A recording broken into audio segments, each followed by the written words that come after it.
awkwardly stared at each other for the last 8 minutes. It's everything about the concept is what we don't do anymore. We don't just have conversations with people where there's not an agenda. It's like meeting a stranger in a parking lot or something, and then like, hey, you want to have coffee? Yes. Oh, so how you doing? How's your day? Exactly. Well, we are live here, Coffee with Humans, with my soon-to-be new friend, Christina. She's still actually a stranger. I only met her about 8 minutes ago. That's the essence of Coffee with Humans. Two people just bumping into each other randomly and then saying, hey, let's go have coffee. Before we got on the broadcast, I was thinking if we could have this discussion anywhere, where would that be? And I came up with we could be sitting in Iceland in a hot spring. Lovely. If you could have this discussion anywhere, where would it be for you? Love this question. I'm stumped right now. I'm not really a beach person in terms of getting in with the aquatic life, but I do like to be near it and feel the breeze from it. Okay. And so anywhere by a beach. What drew you to clicking the button to have coffee with me? Was searching and I found this one and it grabbed me, it pulled me in, and it just seemed, your podcast and Coffee with Humans seemed very welcoming, that you were really eager and enjoyed just making meaningful connections. Coffee with Humans is like Sunday brunch. I love Sunday brunch. Okay, good. Because, well, you're in the right place. Only There's no food.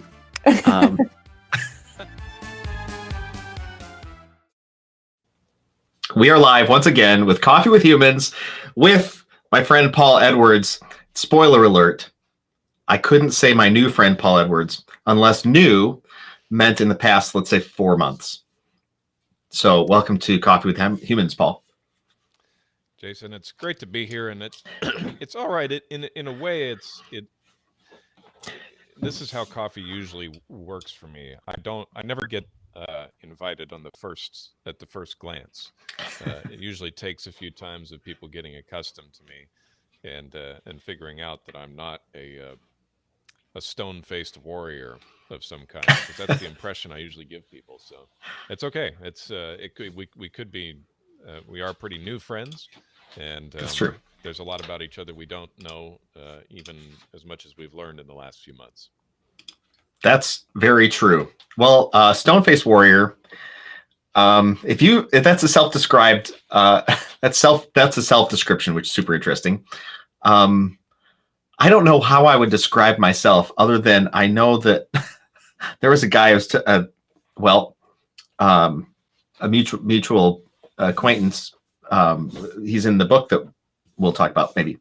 But he was talking to me about, he always thought I was like hard business guy. And I'm just like an approachable, I don't know. I feel like I'm just an approachable, soft teddy bear. I don't know that that's how I come across, though. Well, and it's similar. Like last week, somebody asked me a really good question, which is, what do people get wrong about you consistently? And I said that what they get wrong about me is they think that I'm a very intense, maybe angry or serious person who never smiles, never, hardly ever laughs or anything. The truth is, I walk around laughing at my own jokes most of the time, and my family will tell you I can go into laughing fits, like literal hysterics, if I find something funny enough. And I'm not an unhappy person. I'm actually most of the time I would call myself middle to upper middle happiness level. But my face, for some reason, doesn't show it, and so I'm working on smiling more these days. Middle to upper middle happiness. That's I feel so. One thing I've noticed that's similar between us, and for our viewers and listeners, Paul and I know each other because he's helping me write a book. So he's my book coach. If you need a great book coach, go to Paul. But the one thing, similar personality. I noticed this about myself. People always ask me, "Hey, how are you doing?" And the typical like, "Hey, I'm pretty good. I'm fine. I'm good." Like there are these levels though, and so I started answering in a scale of 1 to 10. So now I'm at church the other day, people are like, "How you doing?" I was like, 8.5 out of 10, and people are like, "That's pretty good." And I was like, "I know." I was even thinking, well, it's maybe even like 8.7, but I didn't want to give a 9 out of 10 because it seemed really optimistic. Mm-hmm. But you're very what's the word? You're better wordsmith than me. What's scientific, or I don't know. That's not the word I'm looking for. But you understand the numbering system. Makes sense to you. Yeah.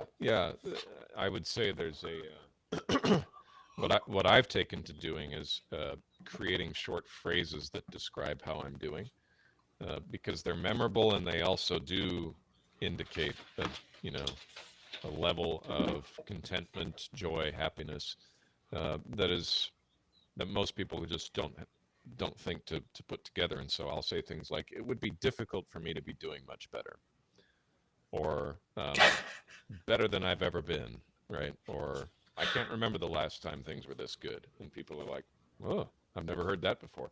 And I say it, I don't say it with a huge like jumping for joy, but I say it with emphasis, and people are like, now that's something to think about. And I find that it does something to me psychologically, you know, in a good way, but it also dovetails with what you're describing there, the cerebral way that I like to think about things. Examine them from multiple angles, meditate, dwell on them, think about them, take them apart, put them back together. Yeah. Do you find when you answer that way, does anybody kind of rebuff you and say, why can't you just answer the question? I don't know that many people have said it to me face to my face. They probably are thinking it from time to time. Yes. The reason I ask is it reminded me of people who said, I don't know where I got this. This was some time ago. But somewhere along the line, I got to be very exact with the see you later response. People would be like, hey, see you later. And I would say, or I'll see you tomorrow. And I started saying probably instead of like, see you too, because there's a chance I won't see you tomorrow. And so I don't know why it became so exact in my mind to break up just a normal conversation. We could just be normal people and say, see ya. And instead it was like, probably. And there were a couple of people who really got angry with me, saying, would you stop saying that? Just say, see you later. See you tomorrow. Just be that, be that person. And I don't know why it stuck in my mind. Even now, I'm just like, I should say probably, but I resist because it was weird. Yeah. It's making me think of something. A mentor of mine used to play with those sayings because he found them, the everyday conversation, he found it trite, right? He would say, oh, it's, yeah. And so people would say, have a nice day. And he'd say, let me have what kind of day I want to have. That's terrible. See, it breaks the flow of normal human interaction. You're like, what kind of weirdo are you? Yeah, he says stuff like that. But, you know, on the other hand, you know, you're like, it is sort of technically it's an injunction. Have a nice day, right? But nobody means it in that spirit, and so you just sort of but he was obsessed with stuff like that, and I found it amusing. So. I think so. That's the key. I think to be able to find that amusing about somebody is really the key. Just it's almost like buying an antique. You buy an antique table. You don't buy it because it's perfect. You buy it because it's got all these dents and dings on it. That's what makes it. It's an endearing quality. So what could be annoying can also be very endearing, and that's how I choose to look at my idiosyncrasies. They're endearing qualities, and if you can see me as if you can look beyond those things and say, wow, that gives him character, a unique character. He's not trying to be annoying, but he is at the same time. My kids could actually tell you about this. They know that I'm the type of person who, if you won't interact back with me when I speak to you, I'll go ahead and have the conversation on your behalf, right? So I'll say, hi, how are you? And they don't answer. I'll say, fine, thank you. How are you? I'm fine, thank you. And that's an endearing quality to them because they know me. But I think if I did that to some random person, Yeah, you can't just say that to the somebody like in Walmart or something. yeah. Well, that's funny. Well, this idea of shooting at invisible targets. I know what I wanted to do is I wanted to walk down the road with you for just a moment, and then just take a hard 90 to shooting at invisible targets. Because I asked you before the broadcast, what would you name this chat if you could name it? And for our viewers and listeners, I know Paul a bit, but for every Coffee with Humans call, we talk about anything. But I do ask everybody, if you had to name this chat, what would you name it? Sometimes we stay on topic. Sometimes we don't.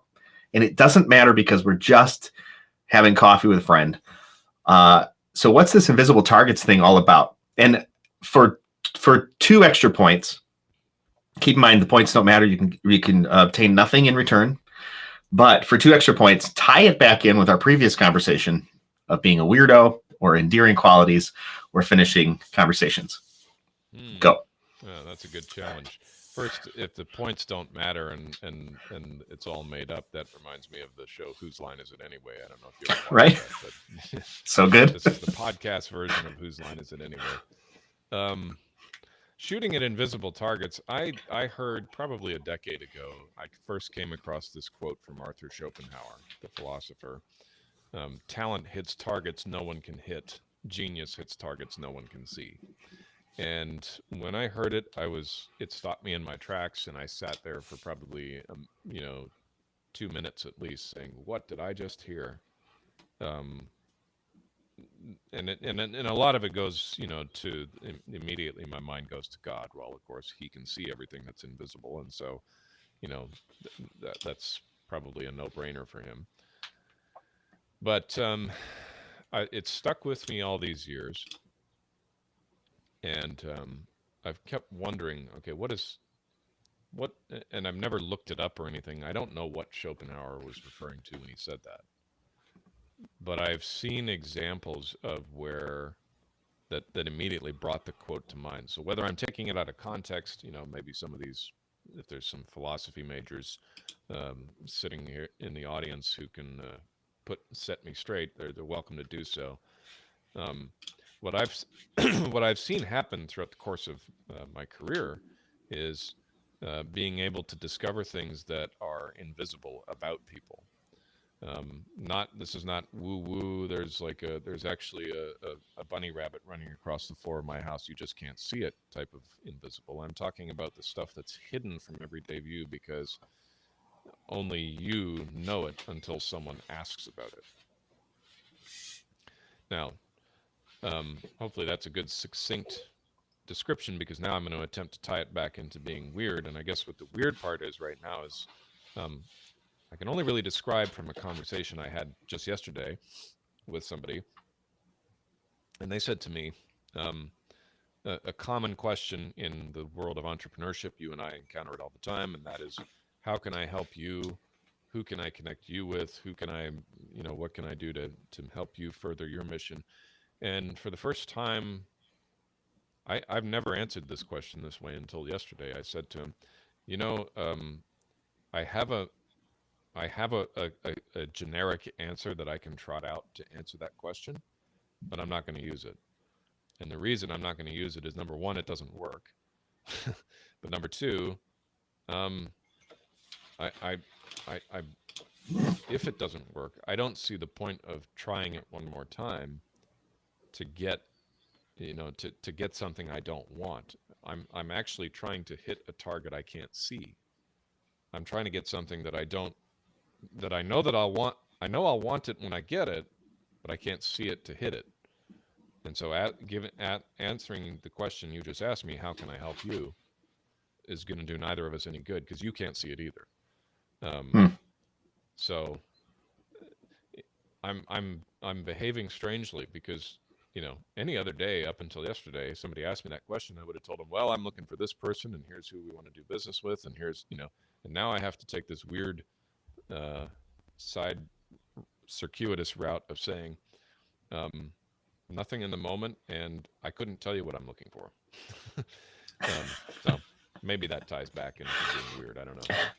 Yeah. Well, it's a deeper thought. It's a more philosophical thought than I think a lot of people are looking for. Because, like, you know, when you're talking, it reminds me of all the connections on LinkedIn, because somebody will, you know, inevitably reach out and say, hey, if there's, I got one recently saying, if there's anybody in my network I can introduce you to, let me know, which I find exceedingly odd, because I've had requests from people, you know, people who are connected to me, or even sometimes strangers who will want to connect, and they'll say, can you introduce me to so-and-so? And I always fire back, no, I don't know what you're doing, or if it's valuable, you know, at all. Like, I have no idea even what you're selling. Give me some background first, because I value these connections, and I'm not just going to send them drivel. If I can be somehow a gatekeeper, like, if you're going to go contact them, you're contacting them. And I'm reaching out on your behalf. I need to know something about you. Yeah. And similarly, like the you know, the example that you use, if like, you're a new connection to me, if you can introduce me to anybody, like, I wasn't looking for you. I began my day not knowing you existed. Now we're somehow connected. By default, I didn't know who you knew, or why I would want to, like, almost what transaction are we looking to make? And I feel like that's the it almost seems like that's the transactional nature of relationships nowadays.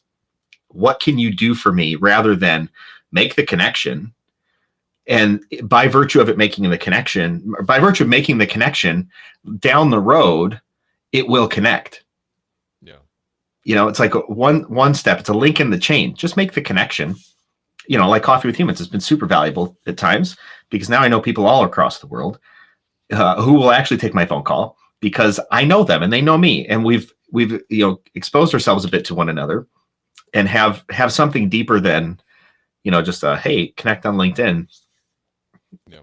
But I would never have known, in some cases, that's, you know, oh, by golly, you're the person I've been looking for. I didn't know. Yeah, and this is the interesting thing, right? So I'm the guy who's written the book on networking and building connections. That's how I've done business for the last decade. So I'm not trying, and I'm not at all besmirching or putting that practice down. I still do it. But I'm one of the things I wanted to do was begin to probe your mind on what's a frontier thing for me, and that's cooperating with the idea of trying to hit an invisible target.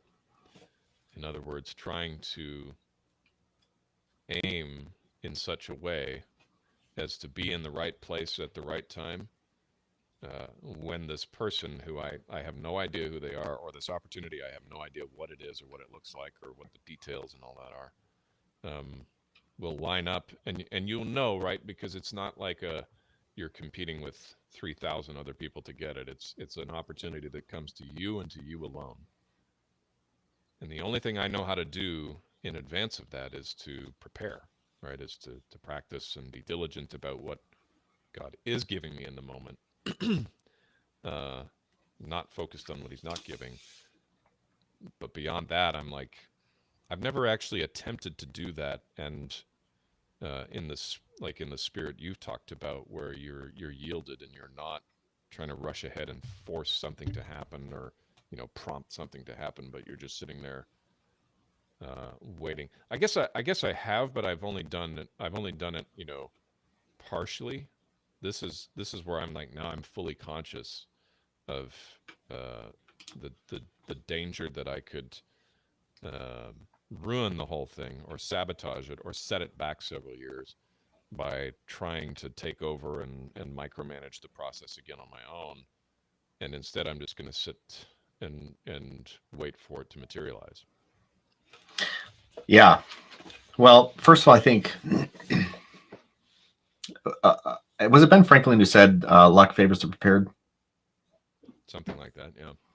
Yeah. So this idea that we suddenly are lucky, like a genius just like suddenly stumbles on something and sees something that nobody else can see, is not exactly true. I don't think. I think we attribute genius sometimes because to specific specific paradigms, or paradigm's not the word, but specific industries or something like that. There, there's the idea of genius. If we look at it like an IQ, where you can see connections between things, you can put together numbers, you can see music visually, and somehow it all connects magically, and you could it's like a savant type of genius, but that's usually it's something super narrow. But the idea, I think, seeing something that nobody else can see. I think of Elon Musk. Who knew, like, his Starship, right? I've never given consideration to, and I wanted to be an astronaut.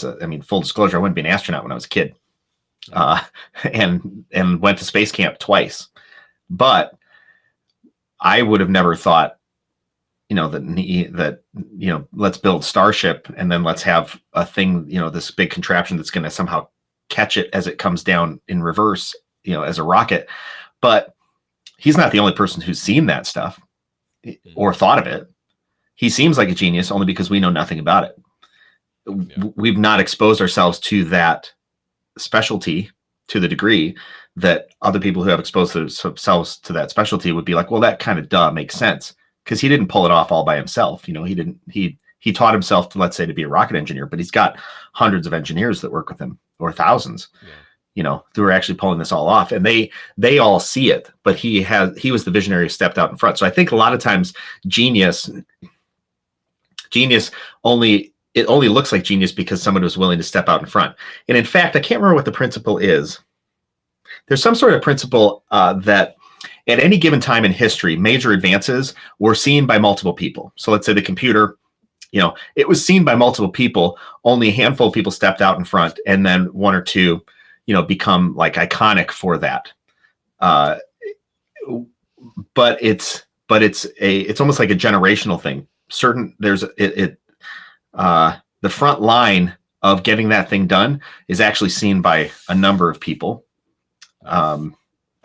But they just don't take action on it.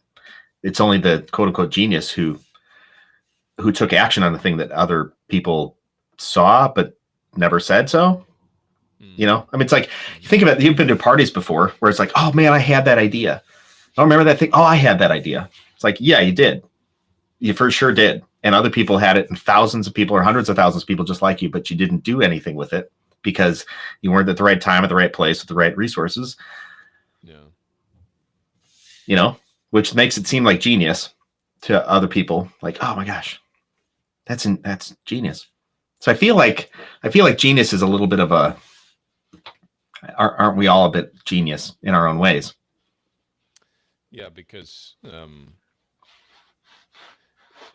it almost makes me want to amend the quote that I referenced there to genius hits targets no one wants to see, or wants to, not like ugly wants to see, but just not interested, indifferent. And then along comes somebody who does see the potential for it. Well, it's also seeing it and doing it. The seeing and doing are two different. They have to be attached to one another for it to be exposed as genius. Yes. Yeah. Because it's not, who cares if a person had the idea and sat in their underwear at home, not telling anyone. Yeah. Wow, rock on, you're a genius, but it doesn't matter. It didn't matter to the world. Whereas I think when somebody steps out in front and everybody goes, they're a genius for thinking that thing. Like I just saw a thing about Bill Gates. He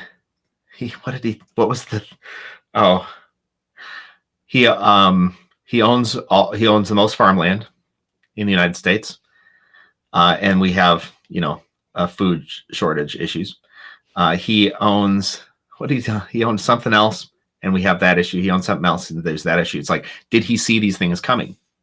Is he a genius because he saw these things coming? he talked about these things a long time ago, and he took action on it. Yeah. So, is he a genius? I don't know. He seems to. I didn't think of those things, but I didn't. I don't live his life and didn't spend any time thinking about it. Yeah. Yeah. Well, I mean, I've heard a lot of people think similar things like that.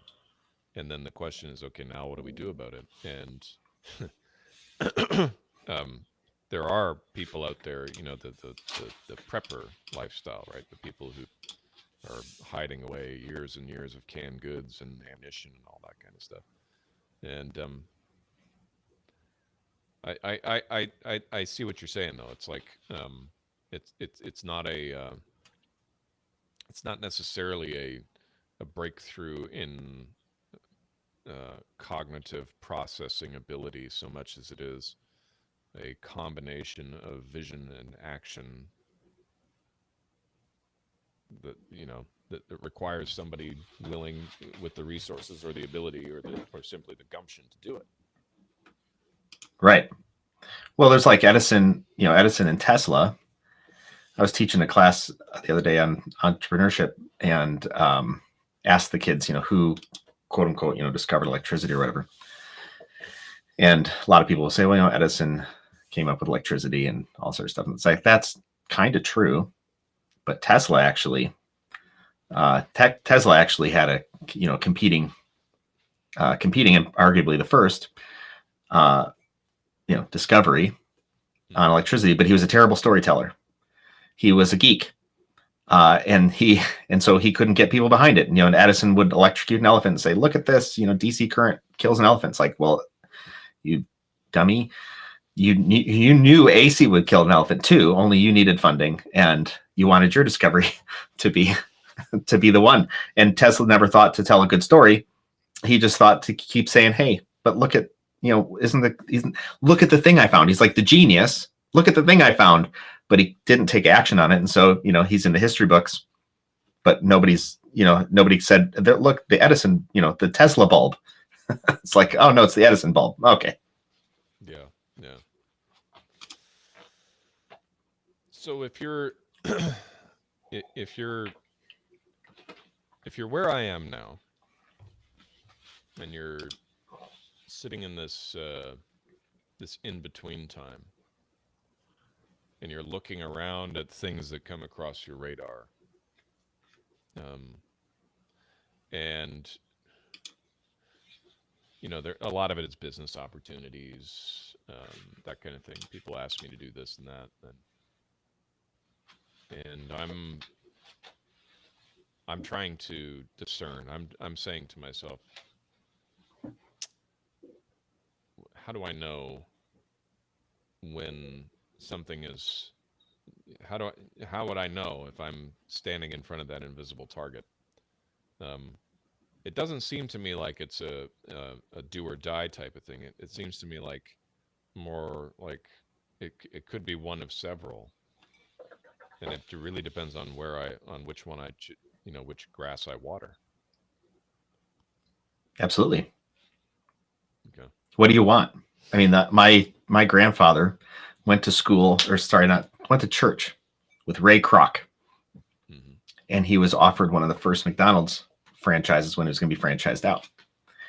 And he was going to have to travel to he's going to have to travel to wherever this franchise was going to be opened up, because it wasn't in Oak Park, Illinois.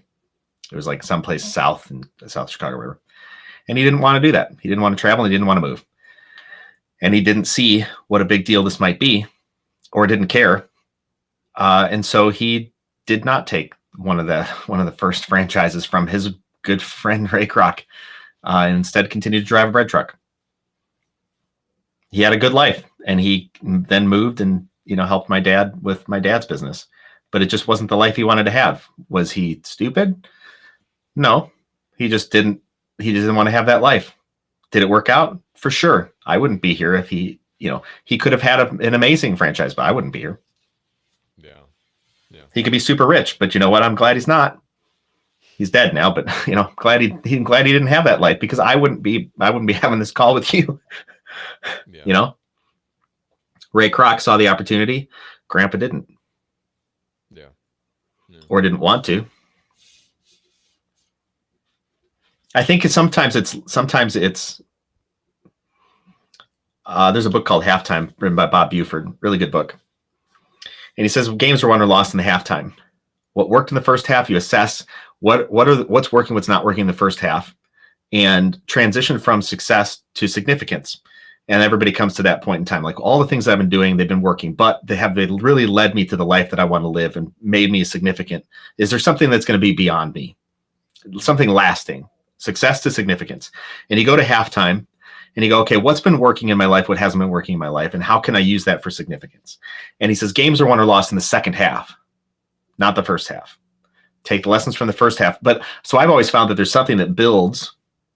There's like some thread. If you were to knit a whole sweater and you just grab that one thread, the whole thing can be undone. There's some thread that's been happening throughout a person's life. And then there's certain skills that have been developed. How could those skills be repurposed into something that's going to be significant and lasting? And usually I think that that's a handful of things, but I go with what's in front of your face to do. What's presented to you.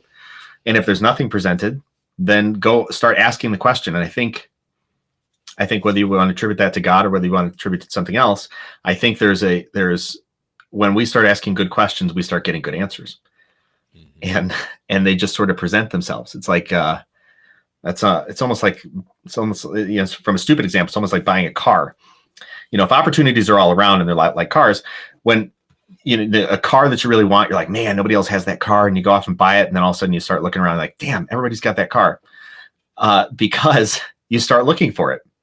People see what they want to see, so start asking the question of what you want to see in your life, and all of a sudden it starts to present itself, and then I think that's a good place to start, because I don't think it's what's weird to me, and I've seen this from a lot of people building businesses. They will be like, it's almost like, go list out all the businesses you could be involved in. It's like, that's an awfully long list, and it's super confusing, most of which you're unqualified for. 99% of them you're unqualified for. And it's a bad idea. Shouldn't be doing it. No. But it's like, yeah, I want to launch a business. Like, okay, maybe not. Instead of looking at, what am I great at? What are my skills? What's been developed in me? What are the resources around me? And how can I influence in that? And then business ideas tend to be like, oh, that makes sense. Yeah. So, I watched. I see some of this happening.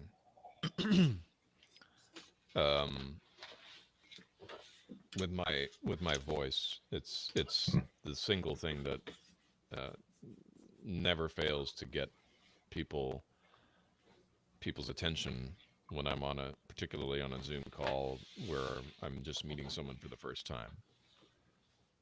And that's somewhat of the invisible target.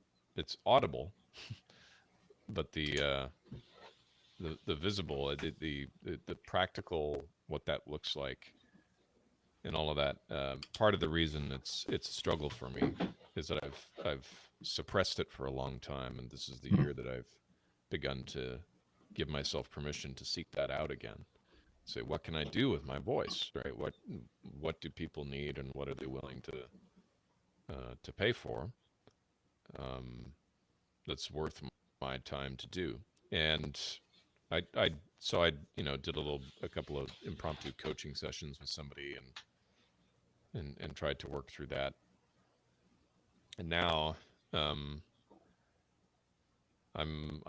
just sort of waiting for something to materialize, and not really sure when or where that's going to happen.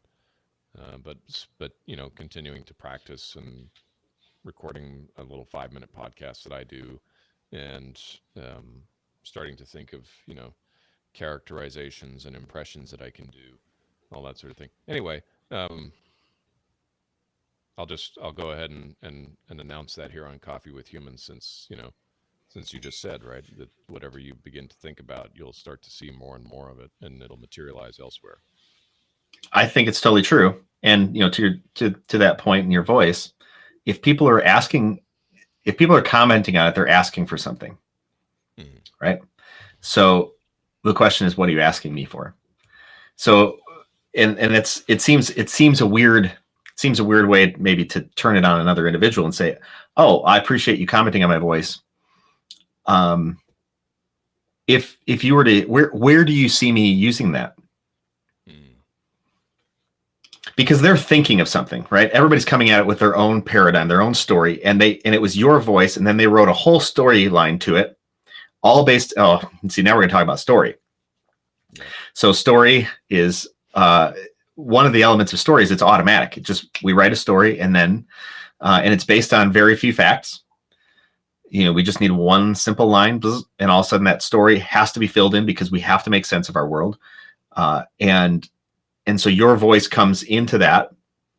The person writes a whole story about where they might experience your voice, and it's all based on where they've experienced a similar voice.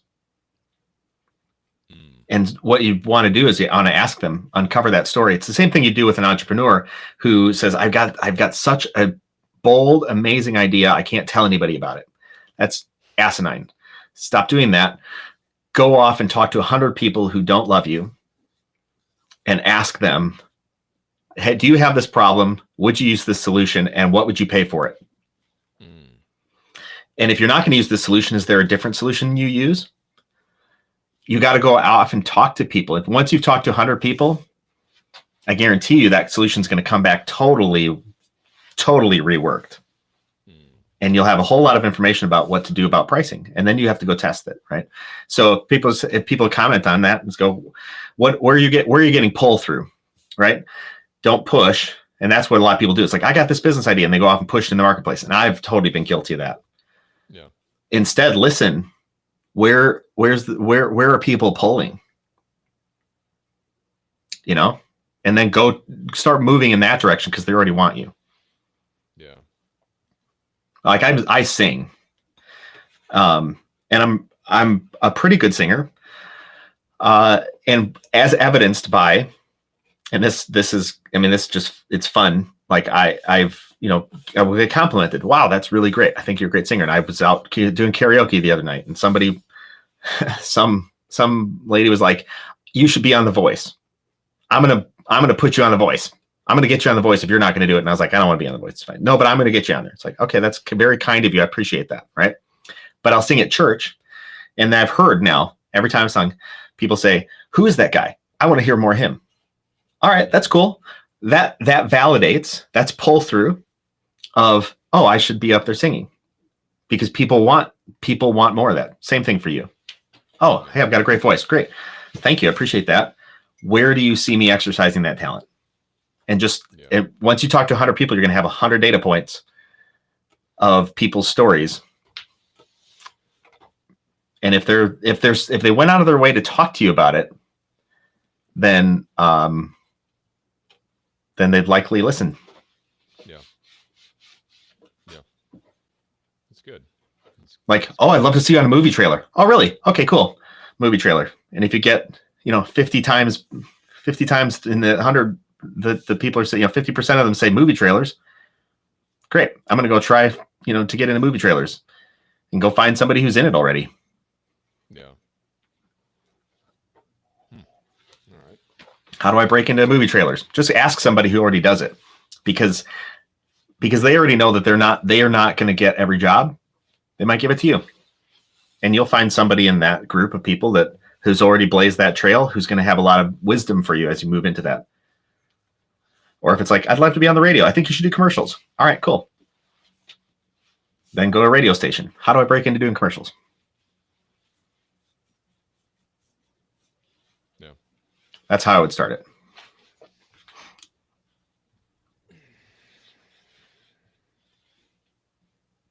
What can you think of an experience similar to what I've described I'm going through, or that you're either going through now or have been through in recent past, where something's constituted an invisible target for you? Maybe the Coffee with Humans thing.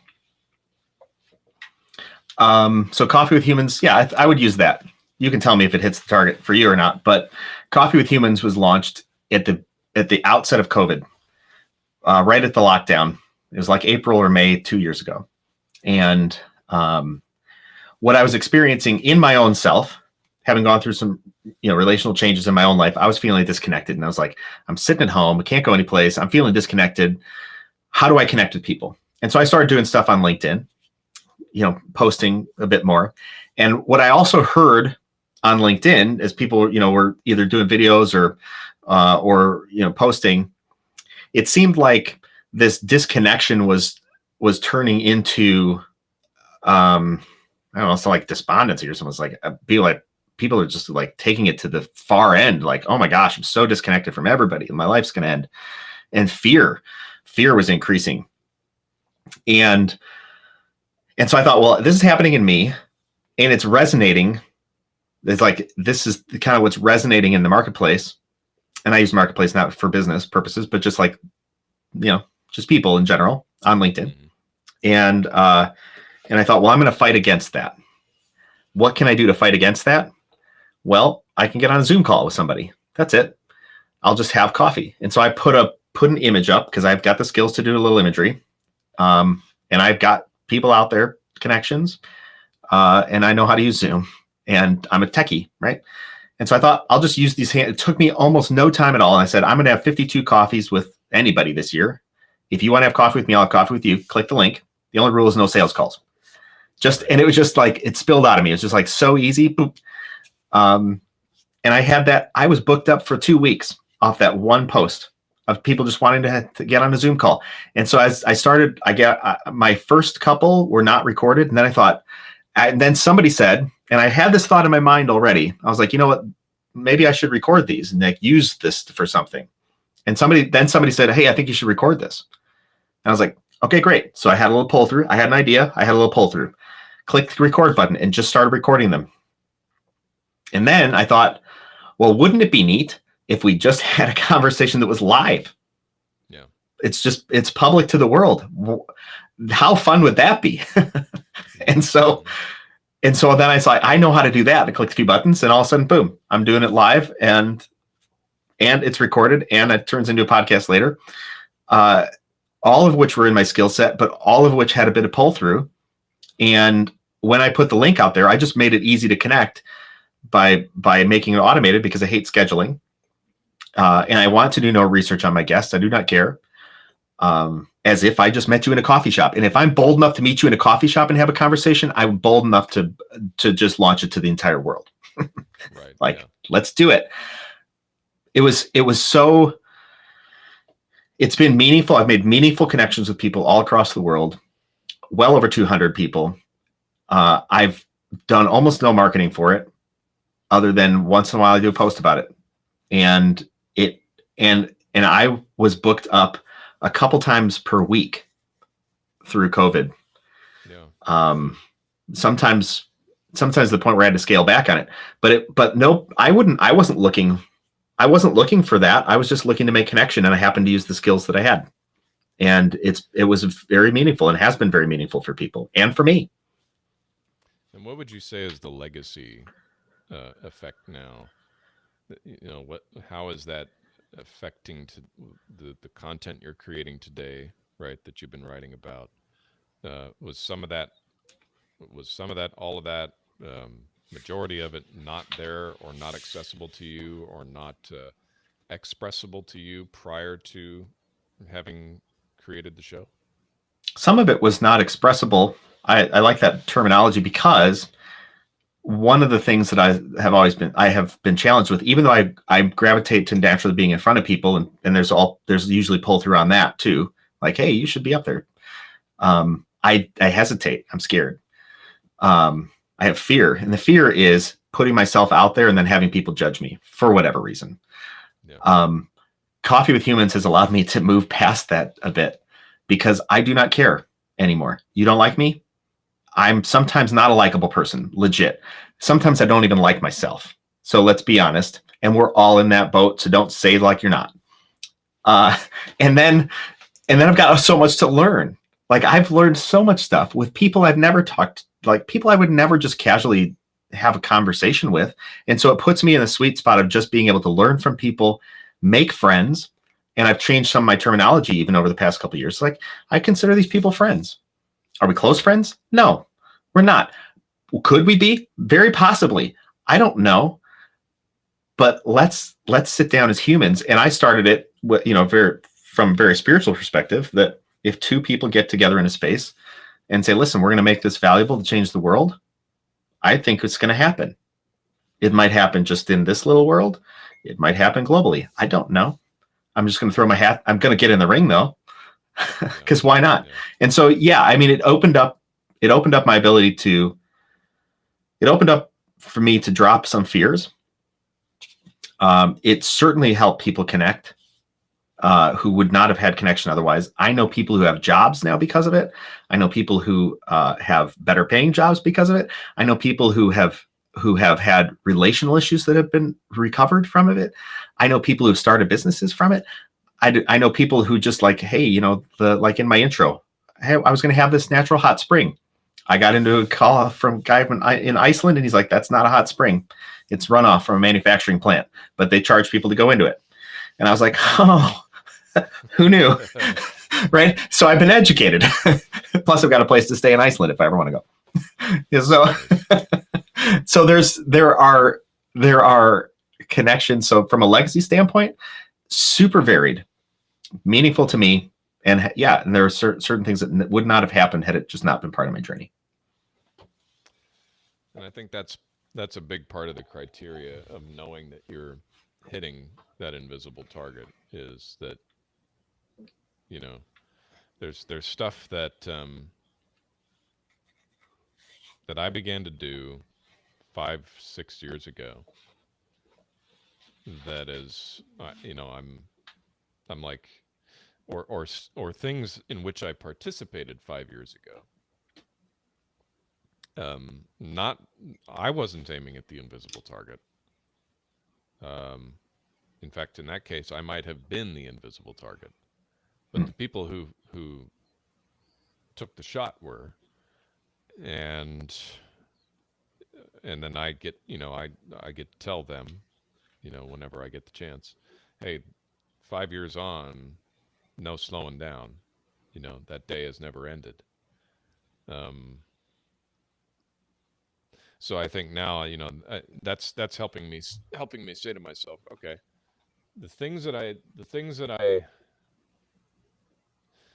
what will still be flowing and impacting and creating those kind of legacy type conditions, changes, circumstances, relationships, etc. in 2027, or whenever. That stem from the seeds we're sowing today. It's helpful. I think to some degree, it's an unanswerable question. Unless we're gifted in a particular area, how would we know what comes next? And I mean, it, we've talked about it. It's in this forthcoming book, this idea of, so it's like overthinking. You can get stuck in trying to figure out like play chess with life. If I make this move and then I make this move and then that move and then that move and then all of these people make that move, then here's this magical outcome. It's exhausting. It's totally above pay grade. Figure out. I think it's not really a mystery of whether we should or shouldn't do something. It's just that we're trying to figure out how to reduce risk, because we don't want to be made fools of. Yeah.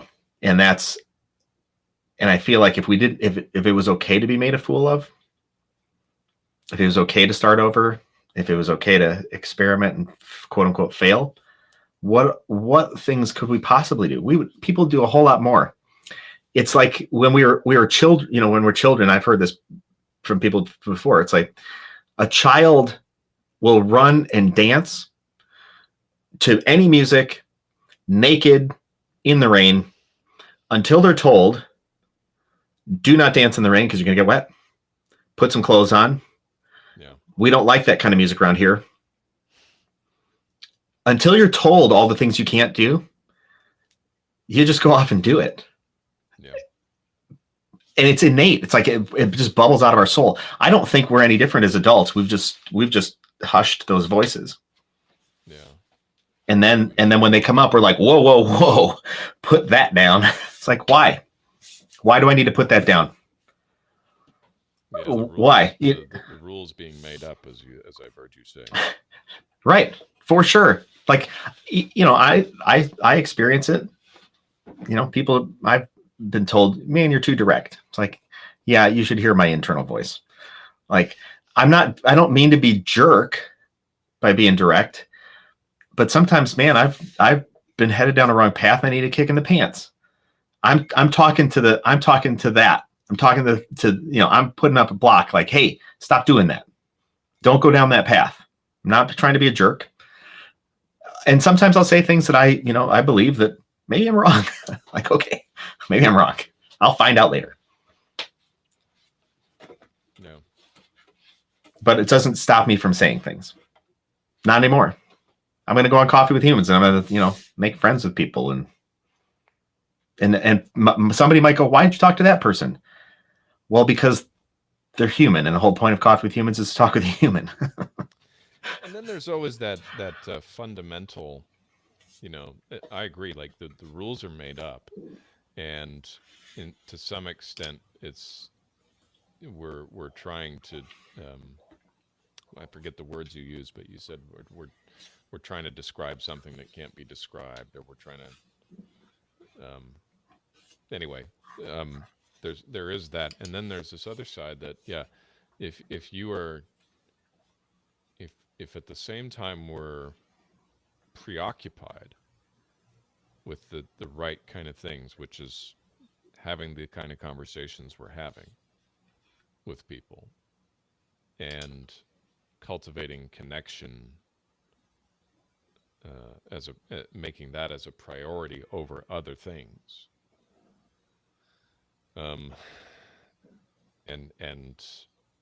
and remaining open to the idea that if you ask, right, it shall be given, and if you seek, you will find it, and if you knock, it shall be opened. If we retain an openness and a diligence about those things, then sooner or later that invisible target has to become less and less of a mystery. Sooner or later, we have to take the shot and hit it. Yeah, I think there are principles. There are principles to the way the world works.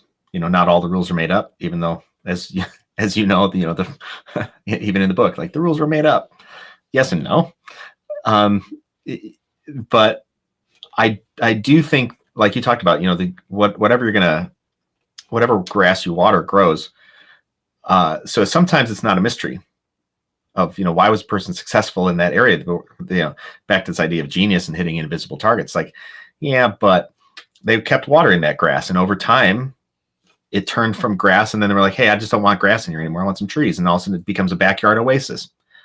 Yeah. Well, you just spent time doing it. That's, you didn't see, that was 40 years getting to that point. I think that the question, maybe the question that people deal with, and what you're dealing with, is what should I do next? And that reminds me of when I was going to launch an e-commerce company, or I had a recording contract. I had both of them at the same time, 20 something years ago. And I was super excited about both. And I was like, I'm launching this e-commerce company, and I'm working with this company out of the West Coast, and they're going to help me write songs and travel around. And I talked to my business partner at the time, who I was in business with at the e-commerce company. He said, you got to choose one or the other. And I was a little bit butthurt about that. And then I thought, no, actually that's wise. I probably can't, program and launch an e-commerce company and also tour the country singing. Yeah. And I prayed about it, man. I was like, I'm good at singing. This makes my soul come alive. but I've got this, e-commerce thing, and I'm already doing that. And I couldn't decide. So I prayed about it and talked to people. And I very, very consciously felt like, the answer was do whatever you want. Yeah. Just do it. It's not like God was magically in one and magically not in the other. And, but it was like, what do you want to make out of your life? What kind of life do you want to have? And so I thought, I was scared about the recording contract thing. I thought maybe I wouldn't be good enough. Maybe it wasn't going to work out. I had a young family, 2 kids, 2 young kids, like 2 years old type thing, who were at home, with my wife. And then I also was like, well, but I can do the programming thing. I'm good at that. Like I can wrap my hands around it. And so I dropped the recording contract thing and went to the e-commerce thing. Would they have both worked out? For sure. Yeah. Now I look back and I'm like, yeah, absolutely. I could have done the recording contract thing. My life would have been dramatically different. Maybe it would have been a strain on my family. Maybe it wouldn't have. I don't know. Yeah. But does it come full circle? I still do music. Music has re-entered my life in an amazing way. And I love, love, love it. I love it now in a way that I didn't love it 20 years ago. It means more to my soul. I mean, music's always spoken to my soul, but it means more to my soul now to be able to sing than it did 20 something years ago. Yeah. I would say the same thing about, I was digging up, I have old recordings from when I worked in radio. And one time we were doing a promo for a local advertiser. It was around Halloween, and they were doing a haunted house thing for people to come and get, have fun and all that in the community. And they asked me, could you do like a Vincent Price style, type of thing? It's alive, right? And so I did. And I had such like flow state fun doing it. It was one of the most fun recordings that I mean, it took me right back to it, and working with the producer at the time, and he was just egging me on. He's like, yeah, this is great. Keep doing it, And I look at that now, and I'm like, I'd love to have that back. But I love it even more now. I'm like, because there's so much more. There's all this 10 years that's passed since I did that, and everything I've been through, and to go back and do it now is to do it with a lot more settled confidence than I had back then. Which is part of what drove me away from it, was I couldn't make it work, and I felt like, well, I got to get a job. I can't be, I can't be struggling. I've got to be responsible and all that. And so that growth is huge, right? For me in music, I led music in a church. After I had the recording contract, turned that thing down, I ended up at a church, and I led music for something like 7 years. And I was good at that. And I learned to be out in front of people and like really step into that. But I left that and went kind of behind the scenes for a while. Well, now I'm back up on a stage, and lots more people in the audience, and, at the church. And I sing and open myself almost with reckless abandon now, because in those years, I've learned to not care at all. 2 things. Number 1, I do not care what you think of me. I am here for me, and you're along for the ride. 2, which maybe that's, maybe I'm an asshole. I don't know. So I'm here for me, not for you. Hey, wait a minute. Right. Exactly. Send your comments to Paul I'm here for me. Like, I really am doing this for me. I will sing in my car just like this, and I walk around my damn neighborhood singing like this. I'm certainly going to do it up in front of y'all, because I also know that you want to break free. And so I'm also here for you, because I want you to be able to open up. I don't want you to have this hindrance. If you want to leap for joy, leap for joy. You saw me do it. So I'm not putting on an act, but I also am doing it for you too. But there's an authenticity, deep connection with fewer hindrances in the way, because of the years of stuff that has gone on. That's what gets back to the point of like, I don't care what you think. I have less of a need. I have much less of a need for your approval. And then the third thing, which I think is pretty profound, is it comes from a strength of conviction. Mm-hmm. And so the years of growth have allowed me to exercise that talent in a way that I would not have been able to. I was trying to exercise that talent, but I have fewer hindrances now. Yeah. Let's say a decade long. Some of the things that were there are no longer have the power over you that they did. Right. It's like the 20-40-60 principle of life that I heard. Our viewers and listeners have not listened to this. The 20-40-60 principle of life. When you're in your 20s, you're like, oh my gosh, all those people, they're looking at me.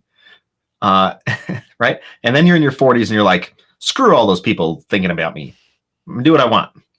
And then when you get your 60s, you're like, they were never thinking about me. And there's something like, if we can adopt that mindset and trust that that's actually the case, then I think we begin to open ourselves up. And I think, maybe that's the whole point, to looping us all the way back on genius. The people who take action care far less about what everybody else thinks, because they're convinced in the future. They're convinced of that future, that something's going to happen 40 years from now. I'm going to move from 20 to 60, and then I'm not going to care. So why do I care now? It's the Elon Musk who says, we're going to go to Mars.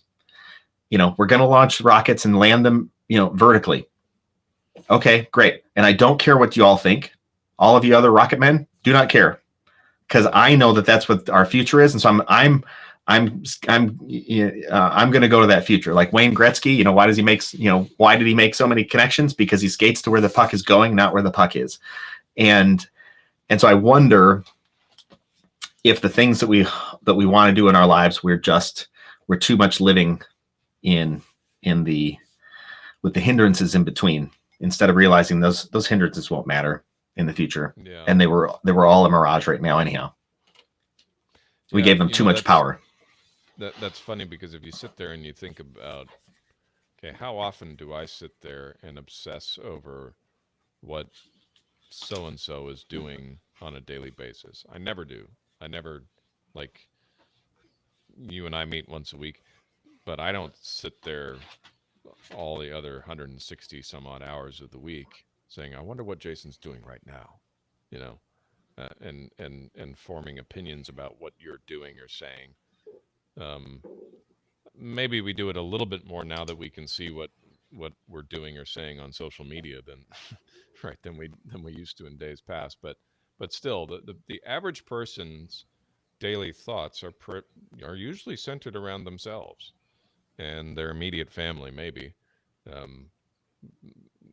if they have a certain occupation, okay, maybe they're focused on certain people they got to work with or something like that. But by and large, yeah, it's a crapshoot trying to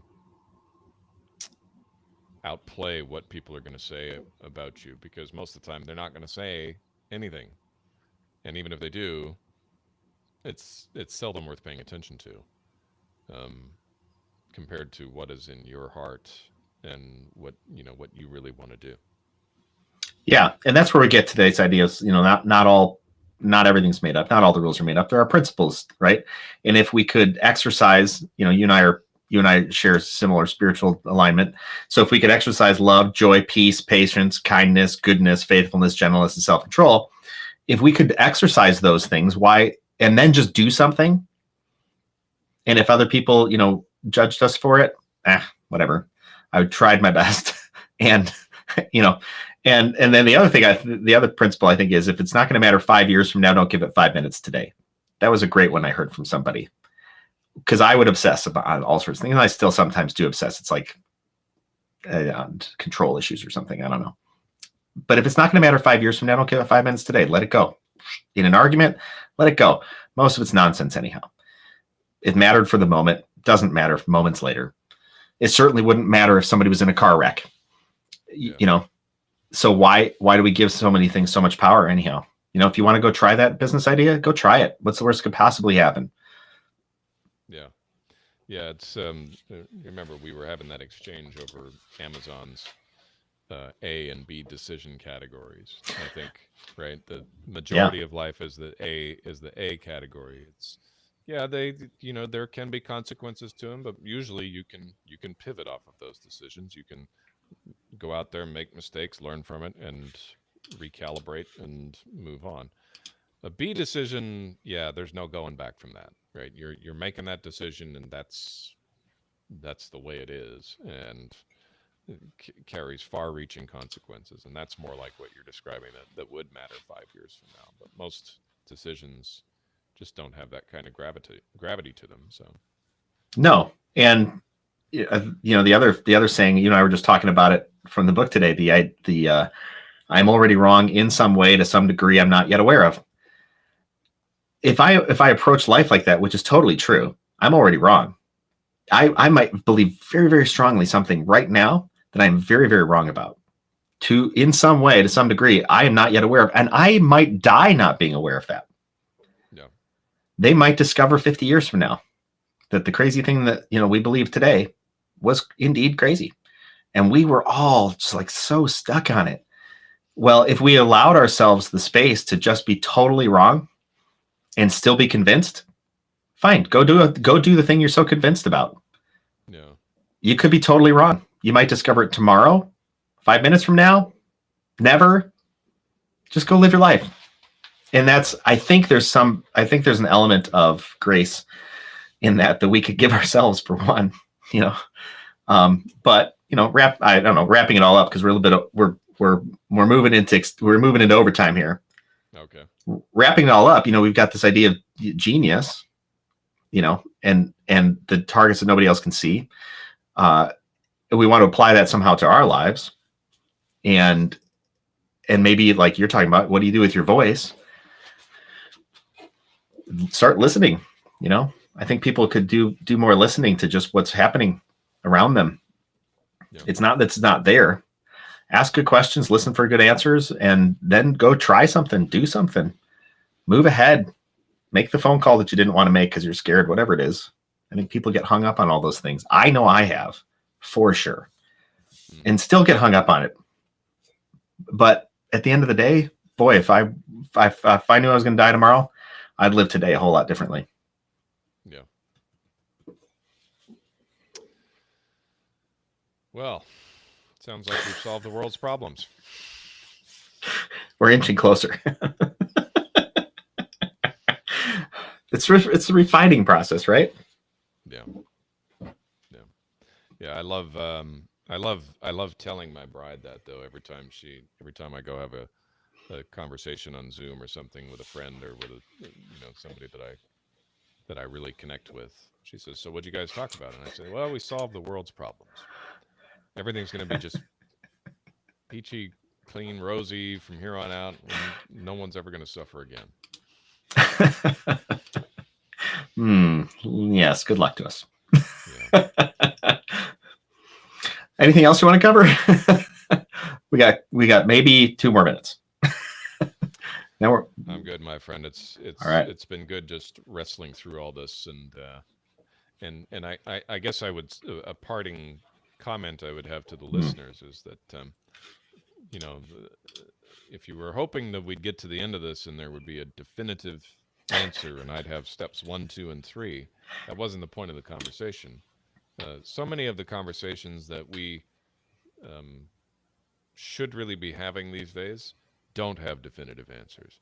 The point is not to find the definitive answer and get into being dogmatic about it. The point is to consider things from angles and perspectives that you previously haven't used because you weren't exposed to them or they don't come naturally to you, whatever the case may be. And now you can think about it more circumspectly, and you can make a bit, a few less bad or nearsighted decisions than you did the day before. There you go. Well, to all the viewers and listeners of Coffee with Humans, we've done it again. We have made a new friend with Paul Edwards. You can find him at reluctant-thought-leader.com. Remember to subscribe and share on YouTube. Catch us live periodically on YouTube, Facebook, LinkedIn, Twitch, and more. I'll see you next time. Thanks, Paul. Thanks, Jason. One of the things I love about Coffee with Humans are the raw conversations I get to have, meeting new people just like you. If you or someone you know should be on Coffee with Humans, go to coffeewithhumans.com. Remember, the only rule is no sales calls.